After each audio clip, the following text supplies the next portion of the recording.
Hello guys, आपका स्वागत है बिल्कुल एक नए वीडियो में। पिछले वीडियो में जहां तक हमने देखा था कि जियांग सप्लाइजेस को लेने के लिए जैंग के पास चला जाता है। वहां पर जैंग अपनी कार से उतरकर जियांग के कपड़ों को देखकर बोलता है, फेक डिजाइनर ब्रांड है, मुझे तुम जैसे लोगों से नफरत है जो कि अमीर होने का नाटक करते हैं जब वो रहते भी नहीं है। तो फिर जियांग बोलता है, डिजाइनर ब्रांड मुझे नहीं पता, मैंने इसे बस एक रैंडम से स्टॉल से लिया था।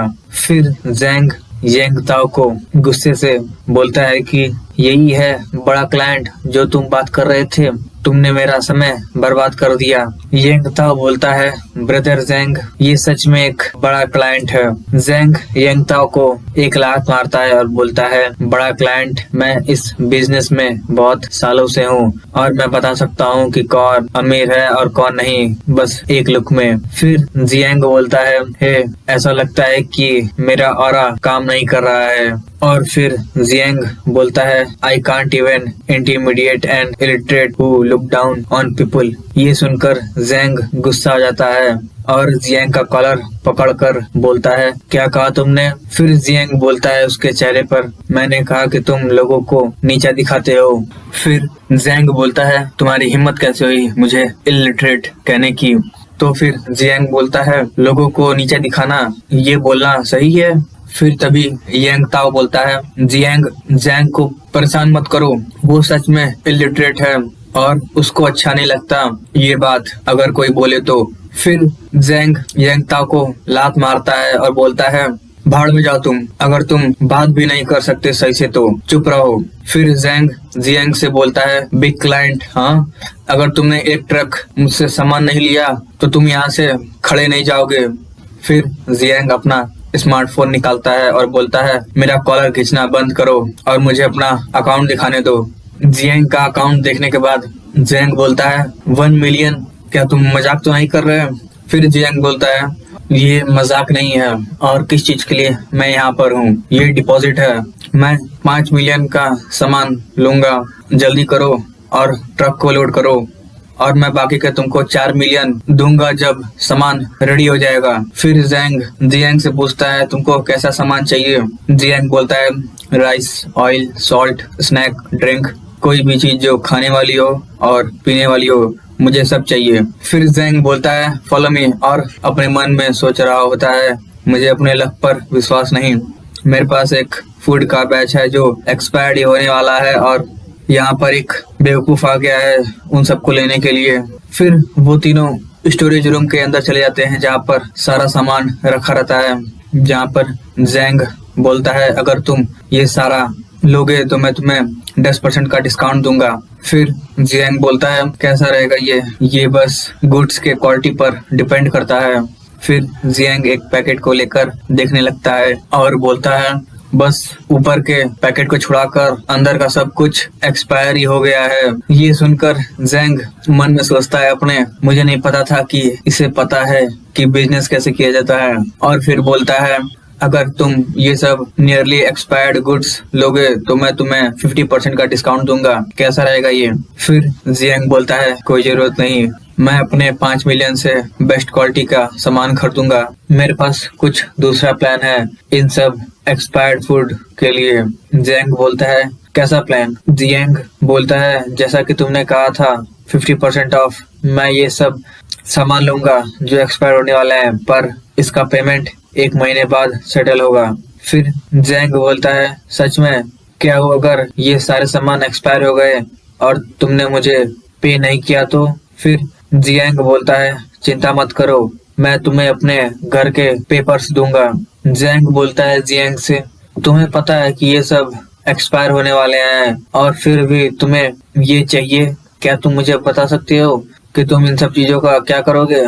फिर जियांग के कंधे पर हाथ रखकर बोलता है, ना सिर्फ जो फूड और जो एक्सपायर्ड भी हो चुके हैं उन सब की कीमत बढ़ जाएगी कुछ दिनों में। ये सुनकर थोड़ा जियांग घबरा जाता है और बोलता है, तुम्हारा क्या मतलब है? फिर जियांग बोलता है, अब पूछना बंद करो, बस इन सब चीजों को डिलीवर कर दो, मैं तुम्हें एड्रेस सेंड करता हूँ बाद में। फिर हमें दिखाया जाता है कि जियांग के फोन पर कॉल आता है और वो उसे उठाता है और बोलता है कौन है। उस फोन में से कोई बोलता है क्या ये मिस्टर जियांग है, आप अपने घर को बेच रहे हैं राइट। फिर जियांग जियांग से बोलता है मुझे कुछ और काम करने हैं, फूड्स का ध्यान रखना मेरे लिए। फिर हमें दिखाया जाता है कि जियांग और वो बुढ़ा दोनों साथ में खड़े रहते हैं, जहाँ पर वो बुढ़ा बोलता है मैं तुम्हारे कंडीशन को एक्सेप्ट करता हूँ, चलिए कॉन्ट्रैक्ट को साइन करते हैं। जियांग अपने मन में सोच रहा होता है कि ये बुढ़ा घर को केयरफुली देखा तक नहीं और ये इतनी जल्दी में है कि ये डिपॉजिट करके कॉन्ट्रैक्ट को साइन करना चाहता है। फिर जियांग पूछता है सर आप इतनी जल्दबाजी में क्यों हैं। वो बुढ़ा बोलता है सच बताऊं तो मेरी पोती का स्कूल ट्रांसफर होने वाला है और हमें एक अर्जेंटली घर चाहिए रहने के लिए। मैं इस इलाके में छानबीन कर रहा था और बस तुम्हारा ही घर सेल पर था। मिस्टर जियांग प्लीज पीछे मत हटिएगा। फिर जियांग बोलता है सर आप बहुत ही ऑनेस्ट हैं कि आपने सब कुछ सामने बता दिया, आपको डर नहीं कि मैं दाम को बढ़ा दूंगा। ये सुनकर वो बुढ़ा बोलता है मिस्टर जियांग इस घर को खरीदने के लिए हमने अपनी फैमिली के एंटायर सेविंग। फिर तभी जियांग बोलता है चिंता मत कीजिए सर, मैं पीछे नहीं हटूंगा। फिर वो लोग कॉन्ट्रैक्ट को साइन कर लेते हैं। फिर वो बुढ़ा जियांग को झुककर बोलता है मिस्टर जियांग अब आप अपना काम कर सकते हैं, मैं आपको डिस्टर्ब नहीं करूंगा।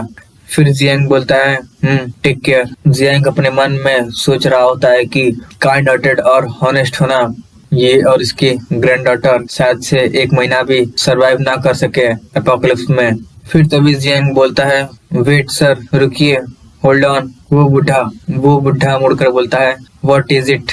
जियांग बोलता है आप अपना एड्रेस दीजिए मुझे जहाँ पर आप रह रहे हैं इस समय। फिर हमें दिखाया जाता है कि जियांग अपने कंस्ट्रक्शन साइट पे चला जाता है जहाँ पर वो अपना फोर्ट्रेस बना रहा होता है और वो कंस्ट्रक्शन मैनेजर से मिलता है, जहाँ पर कंस्ट्रक्शन मैनेजर उसे बोलता है कि बॉस जियांग सेकंड बैच के फंड का।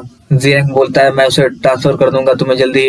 कंस्ट्रक्शन कैसा चल रहा है, जहाँ पर मैनेजर उसे बताता है कि 70 से 80% तक काम हो चुका है, देखिए वॉल्स और डोर्स सब बहुत ही सेफ हैं। जियांग पूछता है और वेयर हाउस। मैनेजर बोलता है वेयर हाउस एक अनफिनिश्ड फैक्ट्री थी जो कि क्लीन हो चुकी है और यूज करने के लिए रेडी है। फिर जियांग को कॉल करता है और बोलता है सामान को लाओ। फिर हमें दिखाया जाता है कि बहुत सारे वर्कर सामानों को रख रहे होते हैं और बोलते हैं कि बॉस बहुत ही दयालु हैं जो कि हर एक को 2000 दे रहे हैं काम करने के। और हमें दिखाया जाता है कि जियांग वर्कर्स को बताता है कि फ्रेश फ्रूट और वेजिटेबल्स और दूसरी चीजें सेपरेटली स्टोर्ड होंगे, उन्हें मैसअप मत करो। जहाँ पर सब चीज होने के बाद जियांग के सामने स्टेटस विंडो पे कुछ आता है जहाँ पर उसका टास्क कंप्लीट हो जाता है और उसे पॉइंट्स मिलते हैं और वो देखता है कि एक नया बॉक्स है सिस्टम स्टोर में और वो बोलता है मैं बहुत ही लकी हूँ कि मैं एबिलिटीज को गेन कर पा रहा हूँ एपोक्लिप्स से आने से पहले। और वो उस बॉक्स को एक्सचेंज कर लेता है। उस बॉक्स में से उसको माइंड आई मिलता है जिससे कि वो डिटेक्ट कर सकता है हॉस्टिलिटी दूसरे लोगों का। जियांग देखता है और बोलता है हॉस्टिलिटी डिटेक्ट करना ये सबसे मोस्ट यूजफुल एबिलिटी है एपोकलिप्स में। फिर उसको एक नया टास्क मिलता है जिसमें कि उसको वेपन स्टोर करना रहता है। टास्क को पढ़ने के बाद जियांग हंसते हुए बोलता है कि मेरे दिमाग में भी यही चल रहा था। फिर हमें आधी रात को ब्लैक मार्केट के अंदर दिखाया जाता है जहाँ पर जियांग भी वहाँ पर गया रहता है और वहाँ के अगल बगल के लोग सब बोल रहे होते हैं क्या ये असली है कि नकली। जो यहाँ पर नया है वही ये पूछ सकता है और जो इसका दाम है वही तुम्हें बताएगा कि ये असली है कि नकली। तभी जियांग कुछ सुनता है उसको और सस्ता बनाओ 300 का, इतना मोल भाव कौन करता है। फिर जियांग मुड़कर देखता है तो वो देखता है कि उसकी गर्लफ्रेंड का बॉयफ्रेंड रहता है और बोल रहा होता है कि एक फेक ब्रेसलेट को तुम बेच रहे हो 2000 का, ये सच में एक फेक है, मुझे तुम इसे 300 में दो और तुम तभी भी प्रॉफिट बना सकते हो। तुम मुझे बेच रहे हो कि नहीं, मैं यहाँ से जा रहा हूँ। दुकानदार उससे बोलता है ठीक है चिल्लाओ मत, मैं तुम्हें ये बेच रहा हूँ। जियांग सोचता है कि सुजियांग वो बास्टर्ड एक फेक ब्रेसलेट को खरीद रहा है ब्लैक मार्केट से, और वो लड़की स्यूजिंग पागल जो सच में स्कैम में चकमा खा गई। फिर जियांग देखता है कि कोई रोड पर जॉर्ड्स को बेच रहा होता है और जियांग सोचता है मिल गया मुझे। जियांग उस दुकान पर जाता है। दुकानदार उसे बोलता है बॉस तुम्हें क्या चाहिए। जियांग बोलता है क्या तुम्हारे पास कोई हार्ड स्टफ है यहाँ पर। वो दुकानदार बोलता है ये एक नाइफ शार्पनर है, अगर तुम्हें हार्ड स्टफ चाहिए तो खरीदो और खुद से ग्राइंड करो, या तुम एक बैटन को खरीद लो अगर वो इनफ नहीं है तो। फिर जियांग बोलता है ये उतना हार्ड नहीं है, मुझे और हार्डर चाहिए। दुकानदार ये सुनकर बोलता है तुम्हारा मतलब क्या है, तुम यहाँ पर मुसीबत खड़ा करने आए हो। फिर तभी उसके फोन पर मैसेज आता है कि 2 लाख यन ट्रांसफर हो चुके हैं उसके अकाउंट में। फिर जियांग बोलता है इतनी जल्दी एक्साइटेड मत हो, मैं सीरियस हूँ खरीदने के लिए। फिर वो दुकानदार बोलता है अपने दोस्त को कि आओ और स्टॉल को देखो। फिर वो दुकानदार जियांग से बोलता है बाहर बात करना ठीक नहीं रहेगा, इस तरफ आइए। फिर वो एक घर के अंदर चले जाते हैं और वो दुकानदार बोलता है बॉस हमारे पास हैंडमेड गन भी है जो कि एक मुर्गे को शूट करने के लिए इनफ है, और इन सब का दाम 2000 UN है, और इन सब की गोलियां भी चीप है। ये कैसा है, क्या ये ठीक रहेगा। जियांग बोलता है ये काफी नहीं है। फिर दुकानदार बोलता है तो क्या ख्याल है एक रिवॉल्वर का, इसकी परफॉर्मेंस सेम है एक एक्टिव ड्यूटी हैंडगन जितना, और इसका दाम 5000 UN है, और ये 9 mm की बुलेट शूट करता है, हर एक बुलेट 5 UN का कॉस्ट करेगा, अगर तुम मुझसे खरीदोगे तो कैसा रहेगा ये। फिर जियांग गुस्से से बोलता है बियरली एक्सेप्टेबल, मैंने तुम्हें 200,000 दिए हैं और तुम मुझे इस तरह का सामान दिखा रहे हो। वो दुकानदार बोलता है क्या प्रीपेमेंट। जियांग बोलता है 10% प्रीपेमेंट, मैं यहाँ पर 2 मिलियन के वेपन्स खरीदने आया हूँ। फिर दुकानदार बोलता है आप जिंदा रहने के लिए क्या करते हैं, आप मेरे पास क्यों आए हैं इतना बड़ा ऑर्डर लेकर। फिर जियांग बोलता है मेरे सबऑर्डिनेट्स करते हैं सब, लेकिन कुछ चेंजेस की वजह से मुझे यहाँ पर आने पड़ा, मुझसे ज्यादा मत पूछो, बस बताओ क्या तुम ये सब अरेंजमेंट कर सकते हो। वो दुकानदार बोलता है जियांग से बस कुछ समय के रुकिए। फिर तभी वो खिड़की से बाहर झांक कर देखता है। वो दुकानदार जियांग से बोलता है तुमने सही इंसान को खोजा है। फिर दुकानदार जियांग के पास आकर बोलता है मैं इसको हैंडल कर सकता हूँ, मुझे एक लिस्ट बनाकर दीजिए और मैं आपको एक एड्रेस दूंगा, वहां पर आधी रात को कल पहुंचिए और ट्रांजैक्शन को कंप्लीट कर दीजिए, और याद रहे पेमेंट कैश में होगा। फिर जियांग उस घर में से निकलता है और दुकानदार बोलता है बॉस अपने कदम को थोड़ा बचा कर। फिर जियांग को कोई बोलता है क्या ये जियांग नहीं। वो मुड़कर देखता है तो वही मोटा इंसान रहता है और बोलता है तुमसे मिलना आधी रात को वही ब्लैक मार्केट में, इसीलिए तुम इतना खर्च कर रहे हो हाल ही में, और तुम स्यूजिंग को भी इग्नोर कर रहे हो। लगता है कि तुम्हारी फैमिली में कुछ हेयरलूम्स हैं या कुछ और। क्या तुमने कुछ ज्यादा ही देख लिया है मार्केटिंग अकाउंट रिसेंटली और सोचा है कि सब कुछ बेचकर और आराम से रहोगे। फिर जियांग सोचता अपने मन में ये सही टाइम है मेरे न्यू एबिलिटी को टेस्ट करने का। फिर वो तुरंत अपने एबिलिटी को एक्टिवेट कर देता है माइंड आई, और देखता है उस दुकानदार को भी और उस मोटे इंसान को भी कि उन दोनों के सर के ऊपर डिफरेंट डिफरेंट इमोजीज बन रहते हैं। और जियांग ये देखकर सोचता है जैसा कि सोचा था ये बहुत ही यूजफुल एबिलिटी है। फिर जियांग बोलता है यस लाइंग फ्लैट, तो तुम स्यूजिंग को फंसा रहे थे बेड पर, वो भी इन सब चीजों से जो कि फेक है सब, और वो बस मेरी एक सेकंड हैंड है जो कि इन सब फेक चीजों के लिए परफेक्ट है। वो ये सुनकर गुस्सा जाता है और बोलता है क्या कहा तुमने। तभी दुकानदार जियांग से पूछता है बॉस क्या तुम इसे जानते हो। जियांग बोलता है इसे जानता हूँ, हाँ एक एनिमी की तरह। वो दुकानदार बोलता है जियांग से ठीक है बॉस आप जाइए, मैं इसे एक सबक सिखाता हूँ। जियांग बोलता है उसे मारना मत, मेरे पास कुछ और प्लान्स हैं उसके लिए। ये देखकर वो डर जाता है और बोलता है तुम लोग क्या कर रहे हो, मैं तुम्हें बता रहा हूँ।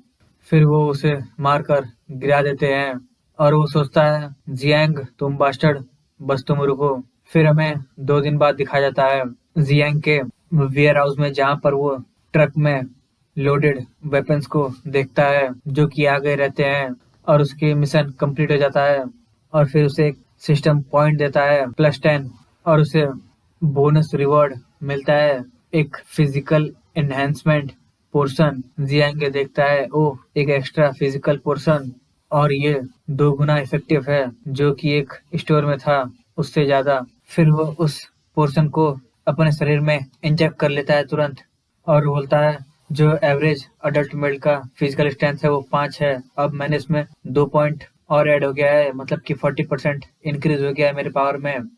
फिर वो स्टोर से एक और फिजिकल एनहेंसमेंट का पोर्शन निकाल कर बोलता है, चलो इसको अब मैक्सिमाइज किया जाए। उसको भी इंजेक्ट करने के बाद जियांग सोचता है, 8 फिजिकल पॉइंट, मतलब कि 60% ज्यादा पावर मेरे पास है एवरेज पर्सन से, चलो एक टारगेट ढूंढते हैं इसको टेस्ट करने के लिए। फिर वो अगल बगल देखता है और उसको मिल जाता है एक रॉड, और उस रॉड को वो अपने हाथों में लेकर उसे किक मारता है और वो रॉड बेंड हो जाता है, और वो जियांग हंसते हंसते बोलता है, हा, मेरा जो करंट स्ट्रेंथ है वो भी बेयर हैंडेड, मैं अब ट्राइफिल्ड नहीं हूँ, इवन अब मैं जॉम्बी से भी, जो कि अर्ली स्टेज के हैं, उनसे अब डरने की मुझे कोई जरूरत नहीं है। ये सब वेपन्स ज्यादा स्पेस नहीं लेंगे, बेटर स्टोर, ये ज्यादा बेटर रहेगा कि मैं उन सबको स्पेस रिंग में स्टोर कर दूं सेफ्टी के लिए। फिर वो उन सभी वेपन्स को अपने स्पेस रिंग में कलेक्ट कर लेता है और सोचता है, डे आफ्टर टुमारो, पहला दिन रहेगा एपोकलिप्स का, और मेरे पास सब कुछ है जो मुझे चाहिए, और मुझे अब क्या चाहिए, और अभी भी कुछ है जो मुझे चाहिए। फिर वो उस बुढ़े के बारे में सोचने लगता है, जहाँ पर वो बुढ़ा उससे बोलता है कि सच बताऊं तो मेरी ग्रैंड डॉटर को इस स्कूल में ट्रांसफर हुआ है और हमें अर्जेंटली एक हाउस चाहिए था रहने के लिए, और मैं इस एरिया में बहुत दिनों से खोज रहा था और बस तुम्हारा ही घर सेल पे था। एपोकलिप्स को एक्सपीरियंस करने के बाद भी ये अभी भी दूसरों के बारे में सोचना बहुत ही हार्ड है। चलो ठीक है, मैं कुछ एसेंशियल सप्लाइज को ढूंढता हूँ एपोकलिप्स के लिए, जिससे कि तुम लंबे समय तक जी सकोगे।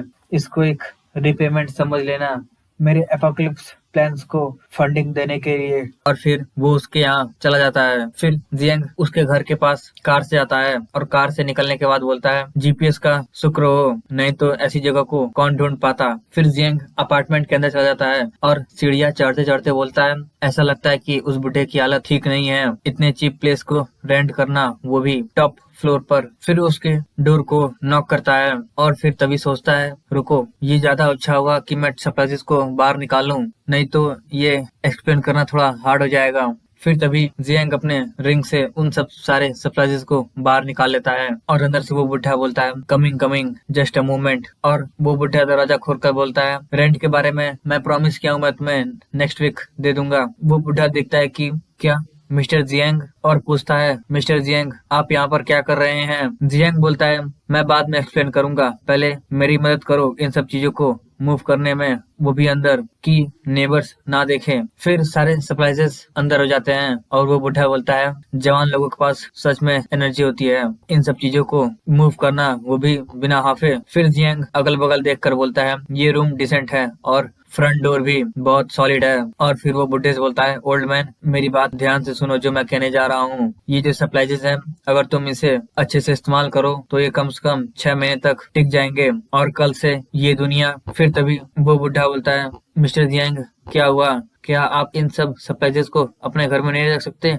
हम अभी 1 महीने बाद आएंगे। तभी जियांग वहाँ पर रखे एक फोटो को देखता है और देखता है कि उस बुढ़े के साथ एक लड़की रहती है, और वो उसे देखकर सोचता है, सैनसा। जियांग को फोटो हाथ में लेकर उससे पूछता है, ओल्ड मैन क्या ये तुम्हारी ग्रैंड डॉटर है जिसका नाम मैंग सैनसा है।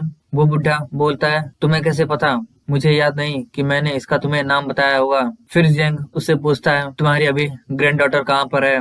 वो बोलता है, वो अभी उस स्कूल में होगी, जब एक बार हाउस का ट्रांसफर कंप्लीट हो जाए तब हम उसके स्कूल का भी ट्रांसफर कर देंगे, और जो पेपर वर्क है वो हो ही चुका है लमसम। फिर जियांग को पुरानी बातें याद आती हैं अपने पिछले जिंदगी की, और सोचता है कि मुझे अच्छी तरह से याद है कि सांसा ने कहा था कि उसके ग्रैंडपा ने सब कुछ रिस्क कर दिया था उसको बचाने के लिए, और उसे बचाने के चक्कर में उसने खुद की जिंदगी खो दी। और फिर जियांग सोचता है जो तुम्हारा रिग्रेट था इस जिंदगी में मैं उसे पूरा करूंगा। फिर जियांग बोलता है ओल्ड मैन तुम अब मेरे घर में मूव नहीं करोगे। वो बुढ़ा ये सुनकर बोलता है मिस्टर जियांग क्या तुम अपने शब्दों से पीछे नहीं हट रहे हो मिस्टर जियांग, तुम ऐसा नहीं। फिर तभी जियांग उसके कंधे पर हाथ रख के बोलता है मुझे बात को पूरा करने दो, कल से ये पूरी दुनिया एक जीती जागती नर्क बन जाएगी।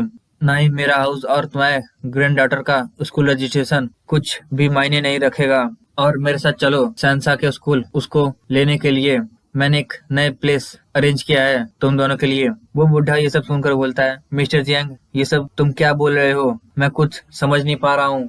फिर जियांग अपने मन में सोचता है ये बुढ़ा बहुत ही ओल्ड हो चुका है, ये नहीं समझेगा मैं चाहे इसे जितना भी समझाऊं। फिर तभी जियांग बोलता है क्या तुम्हें एपोकलिप्स के बारे में पता है। वो बोलता है हाँ मुझे पता है। और जियांग बोलता है क्या तुम इमेजिन कर सकते हो कि कितना ये डरावना होगा एपोकलिप्स के टाइम। वो बोलता है मैं इमेजिन कर सकता हूँ लेकिन इस पीसफुल टाइम में कैसा ऐसे एपोकलिप्स आ सकता है।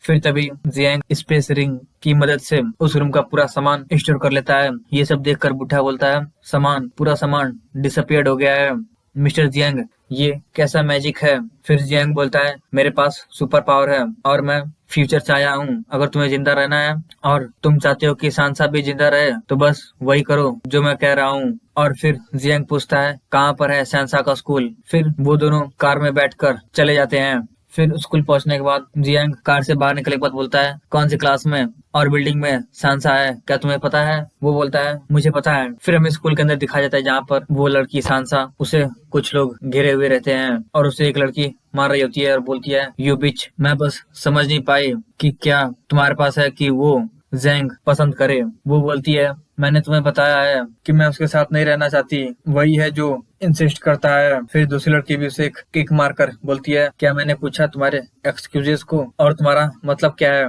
तुम कहना क्या चाहती हो कि जैंग तुम्हारे ऊपर क्लिंच कर रहा है और तुम उसे मना कर रही हो। तभी कोई बोलता है कि हे तुम लोग क्या कर रहे हो वहाँ पर। और सांसा देखती है कि उससे ग्रैंडपा और जियांग दोनों आते हैं और सांसा बोलती है ग्रैंडपा आप यहाँ पर क्यों हैं। वो बुढ़ा बोलता है तुम लोग क्या कर रहे हो, सांसा को जाने दो। फिर तभी उसके सामने 3 लड़के आ जाते हैं और बोलता है पीछे हटो ओल्ड मैन, ये जवान लड़कों के बीच की बात है और तुम्हारे जैसा एक ओल्ड इंसान क्या करेगा इंटरप्ट कर कर। तभी वो बुढ़ा एक लड़के का हाथ पकड़कर बोलता है छोटे बच्चे क्या तुम्हारे पेरेंट्स ने मैनर्स नहीं सिखाया तुम लोगों को, और परेशान करना एक क्लासमेट को ऐसे।